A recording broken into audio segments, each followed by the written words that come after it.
The screams echoed through the villa at dawn. In the hills outside Capua, where marble columns once gleamed with Roman pride, smoke now rose from burning estates. The year was 72 BCE, and the impossible had happened. Slaves had broken their chains, seized weapons, and turned the countryside into a battlefield of revenge. But what Spartacus and his followers did to the families of their former masters would become the darkest chapter of the greatest slave rebellion in Roman history. This is not the heroic tale Hollywood created. This is not the story of noble freedom fighters seeking justice. What you are about to discover reveals the brutal reality of what happens when oppression finally breaks the human spirit completely. When men who have been treated as animals decide to respond in kind, the archaeological evidence, the contemporary accounts, the fragments of testimony that survived Rome's attempts to erase this shame, all point to a campaign of systematic terror that targeted the most vulnerable members of Roman society. If you want to understand how quickly civilization collapses when its foundations crack, make sure to subscribe. We uncover the historical truths that textbooks sanitize and popular culture ignores. Let us know in the comments which aspect of ancient rebellions you find most compelling. All of this is grounded in sources ranging from Appian's civil wars to Plutarch's lives, cross-referenced with archaeological findings from villa sites across southern Italy. The rebellion began in a gladiator school, but it spread like wildfire through the slave barracks of every Roman estate from Campania to Lucania. When Spartacus first broke free with 73 companions, Roman authorities dismissed it as a minor disturbance. They had no idea that within months, their greatest nightmare would become reality. Not just armed resistance, but calculated vengeance against everything Rome represented. The first villa to fall belonged to Marcus Lentulus Batiatus, the lanista who owned the gladiator school where Spartacus had been imprisoned. When the rebels stormed the compound, they found more than weapons and supplies. They found Batiatus's wife, Claudia, hiding in the wine cellars with her 2 daughters and several female slaves. What happened next would set the pattern for everything that followed. Spartacus himself gave the order. The woman who had watched gladiators die for her entertainment, who had applauded when men were torn apart by beasts, would learn what terror felt like. But this was not random cruelty. This was calculated psychological warfare designed to send a message that would spread faster than any army could march. When Roman patrols found the villa 3 days later, they discovered scenes that hardened soldiers refused to describe in their official reports. The pattern repeated itself across the countryside as the slave army grew from hundreds to thousands to tens of thousands. Every estate that fell revealed the same systematic approach. The male owners were killed quickly, efficiently, without ceremony. But their wives, their daughters, their female relatives faced something far worse than death. They became instruments of revenge, living symbols of Roman humiliation. At the villa of Senator Gaius Scribonius, the rebels discovered the master's wife, Livia, cowering in the family shrine with her sister and young daughter. The women had dressed in their finest silk, hoping that displaying their wealth might earn them mercy. They offered gold, jewels, promises of ransom that would make the rebels rich beyond imagination. But Spartacus understood something they could not comprehend. This was never about money. This was about breaking the spirit of Rome itself. The rebels dragged the women into the villa's atrium, where just hours earlier they had dined on delicacies, while their slaves served them from the floor. Now those same slaves stood as judges, and the verdict was already written in years of scars, brands, and memories of loved ones sold away like cattle. What followed was not justice, but the raw vengeance of people who had been pushed beyond the boundaries of humanity. Contemporary sources describe systematic humiliation designed to destroy not just individual lives, but the entire social order that had created such suffering.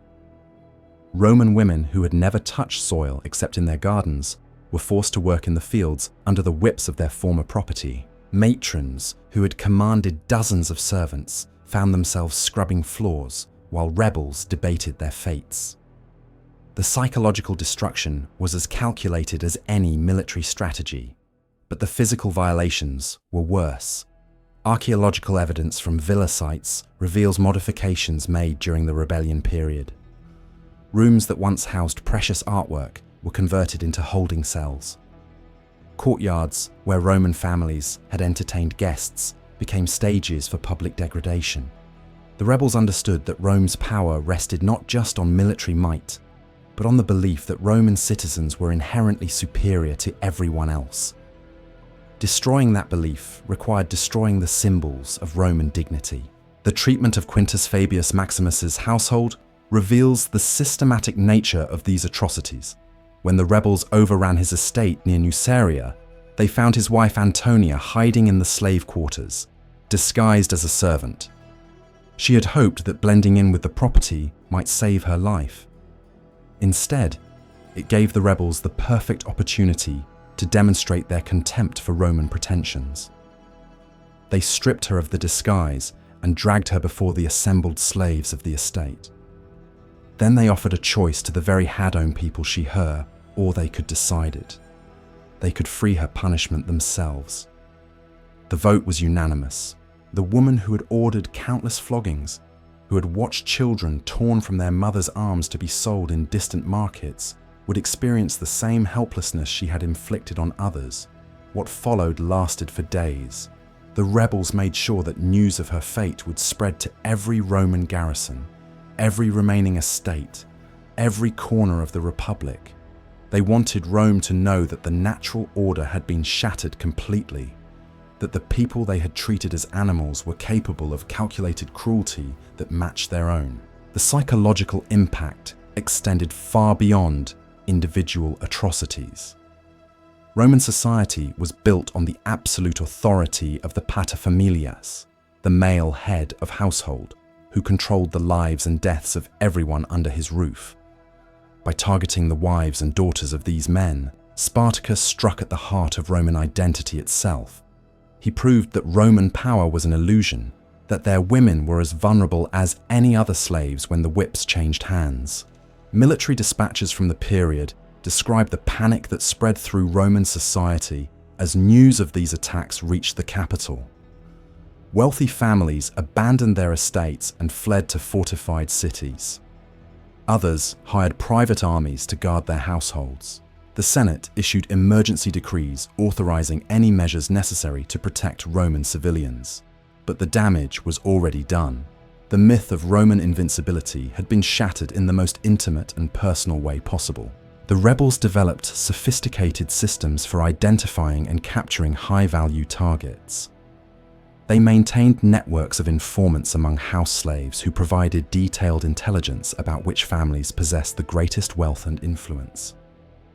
They studied the layouts of villas, the schedules of their owners, the weaknesses in their defenses. This was not random violence, but coordinated warfare waged against the foundation of Roman civilization. The intelligence networks grew more sophisticated as winter approached.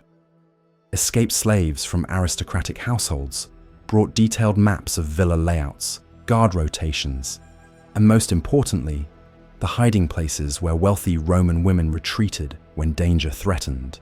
These informants knew which matrons kept emergency supplies of gold sewn into their clothing, which daughters had been taught secret passages through their family estates, which households maintained hidden chambers designed for exactly this kind of crisis. Marcus Crassus would later write that the rebels possessed intelligence capabilities that rivaled Roman military reconnaissance. They knew not just where to strike, but when their targets would be most vulnerable. House slaves who had spent years invisible to their masters suddenly became the eyes and ears of the rebellion, reporting every weakness, every routine, every opportunity for maximum psychological impact. The villa of Lucius Cornelius Sulla's nephew presented such an opportunity. The estate sprawled across fertile hills south of Rome, protected by high walls and well-trained guards. But the rebels had spent weeks studying the compound through the eyes of kitchen slaves, stable hands, and seamstresses who moved freely between the family quarters and servant areas. They knew that every seventh day, the master's wife, Claudia Maxima, held religious ceremonies in the family temple, attended only by her daughters and their personal attendants. When the attack came at dawn, the guards found themselves facing not wild slaves with farm tools, but disciplined fighters who knew exactly where to strike. The outer defenses collapsed within minutes. The rebels had memorized every entrance, every corridor, every room where resistance might develop. By the time the sun cleared the mountains, they controlled the entire compound. Claudia Maxima was dragged from the temple altar, where she had been offering prayers for her family's protection. Her two daughters, barely past childhood, were pulled from behind marble statues where they had tried to hide. The personal attendants who might have shielded them were themselves former slaves who stepped aside willingly, their loyalty transformed into something far more dangerous than hatred. The rebels gathered the household in the villa's central courtyard, the same space where slaves had once been displayed for inspection and sale. Now the positions were reversed. Roman citizens knelt in the dirt while their former property stood in judgment. Spartacus himself presided over what followed, not as a wild barbarian seeking, but as a calculating random revenge commander who understood the propaganda value of every action. He ordered the women stripped of their jewelry, their fine clothing, their symbols of status and protection. But this was only the beginning of their humiliation. The rebels had brought tools from the slave quarters, the same implements that had been used to brand and chain human beings. Now those instruments would serve a different purpose. The screams that rose from the courtyard carried messages that would spread across the countryside faster than any messenger could ride. The systematic nature of these punishments revealed the depth of planning behind each raid. Rebels carried detailed lists of specific torments designed for different types of victims. Matrons who had ordered brutal floggings faced identical treatment, stroke for stroke, witnessed by the slaves who had suffered under their commands. Women who had separated families by selling children were forced to watch their own daughters experience the same terror of helpless captivity. Archaeological excavations at villa sites have uncovered evidence of these organized revenge campaigns. Rooms show signs of systematic modification during the rebellion period. Decorative pools were converted into holding areas. Wine cellars became interrogation chambers. Guest quarters were transformed into spaces designed for prolonged psychological warfare. The rebels approached each estate not as raiders seeking quick plunder, but as conquerors establishing permanent statements of power reversal. The treatment of Senator Marcus Bibulus's household demonstrated the rebels' understanding of Roman social hierarchies. When they captured his villa near Brundisium, they discovered his wife Portia hiding with her mother and sister in underground storage chambers. The three women represented different generations of Roman privilege, from the elderly matriarch who remembered the Republic's expansion to the young wife who had never imagined slaves as anything but property. The rebels separated them deliberately, designing punishments that reflected their individual roles in maintaining the slave system. The grandmother who had overseen decades of human trafficking faced mockery and degradation, calculated to destroy her dignity. The mother who had trained her children to view slaves as subhuman was forced to experience the same dehumanization. The young wife who had accepted slavery as natural law learned what helplessness meant when the law itself collapsed. These weren't random acts of cruelty, but carefully orchestrated demonstrations designed to communicate specific messages to Roman society. Each atrocity served multiple purposes simultaneously. They terrorized remaining estate owners, encouraged more slaves to join the rebellion, and provided psychological satisfaction to rebels who had endured similar treatment for years. The systematic nature of these campaigns reveals military thinking apply warfare. Contemporary to psychological Roman sources describe the panic that spread through aristocratic circles as news of these methodical revenge operations reached the capital. Wealthy families began abandoning their estates en masse, fleeing to fortified cities where military protection might save them from their former property. But even in these refugees, they lived with the knowledge that their social order had been shattered completely. The people they had owned as objects had proven capable of organized vengeance that matched Roman brutality. The rebels established camps where captured Roman women were held as permanent captives, not for ransom or political negotiation, but as living symbols of the rebellion's power to overturn everything Romans considered sacred. These facilities were organized with the same attention to detail that characterized Roman military engineering. Guards rotated on regular schedules. Food and supplies were distributed according to systematic rationing. Record-keeping tracked each prisoner's background and the specific punishments assigned to her case. Intelligence reports intercepted by Roman forces described these camps as laboratories for studying the psychology of their former masters. Rebels observed how Roman women responded to different types of pressure, which threats proved most effective, which forms of degradation produced the desired levels of despair.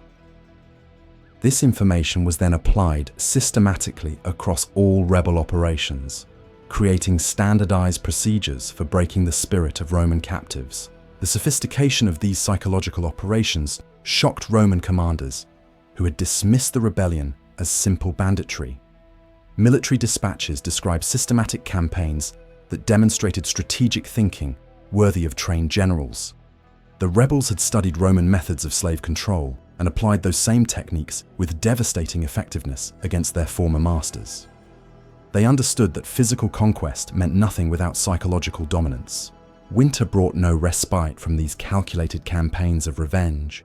If anything, the systematic nature of rebel operations intensified as they established permanent bases across southern Italy. The women they had captured became unwilling teachers, forced to reveal the locations of other estates, the wealth hidden in various households, the personal weaknesses of Roman officials who might be vulnerable to similar attacks. The systematic interrogation methods revealed the rebels' evolution from desperate escapees to calculated architects of terror. In underground chambers beneath captured villas, Roman matrons found themselves subjected to questioning techniques that mirrored the brutality they had once authorized against their own slaves. The rebels had learned well from their masters, understanding that information extracted through fear proved more valuable than gold or weapons. Spartacus established interrogation centers at strategic locations throughout his expanding territory. These facilities operated with bureaucratic precision that would have impressed Roman administrators. Captured women were categorized according to their potential intelligence value. Senators' wives possessed knowledge of political networks and military movements. Merchant spouses understood trade routes and financial systems. Estate owners' daughters knew the locations of hidden wealth and the loyalties of neighboring households. The questioning process followed systematic procedures designed to extract maximum information while breaking the psychological resistance of Roman captives. Rebels who had endured years of torture at Roman hands applied those same techniques with methodical efficiency. They understood which pressures produced truthful answers, which threats motivated cooperation, which forms of psychological manipulation yielded the most valuable intelligence. Archaeological evidence from rebel strongholds reveals the industrial scale of these operations. Underground complexes show signs of systematic modification during the rebellion period. Storage areas were converted into holding cells designed for prolonged interrogation. Wine cellars became soundproof chambers where screams would not alert potential rescue forces. Drainage systems were modified to handle the waste products of human suffering conducted on an unprecedented scale. The information extracted through these methods enabled rebel forces to strike with devastating precision at targets throughout Roman territory. They learned the schedules of military patrols, the locations of weapons caches, the identities of potential collaborators among the slave populations of distant estates. Each captured Roman woman became an unwilling intelligence asset whose knowledge expanded the rebellion's reach exponentially. The villa of Consul Lucius Gellius provided a particularly valuable intelligence windfall when rebels captured his wife Claudia and her extensive household staff. As the spouse of a senior military commander, she possessed detailed knowledge of Roman strategic planning, troop movements, and defensive preparations. The rebels spent weeks extracting this information through techniques that combined physical pressure with psychological manipulation. Claudia's interrogation revealed Roman plans for containing the rebellion through coordinated military operations launched from multiple directions simultaneously.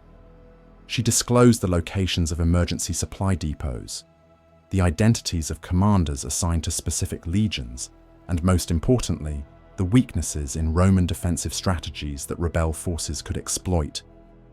This intelligence allowed Spartacus to anticipate Roman moves and position his forces for maximum tactical advantage. But the rebels' interest in their captives extended beyond immediate military intelligence. They used Roman women as laboratories for studying the psychology of their former masters, observing how aristocratic minds responded to the complete reversal of social positions. These observations informed broader strategies for psychological warfare designed to terrorize Roman society at its most fundamental levels. When Crassus finally crushed the rebellion in 71 BCE, the systematic terror campaigns ended, but their psychological scars would haunt Roman society for generations. The women who survived spoke only in whispers of what they had endured. The empire that had built its power on the suffering of others had learned that vengeance, once unleashed, recognizes no boundaries of civilization or mercy.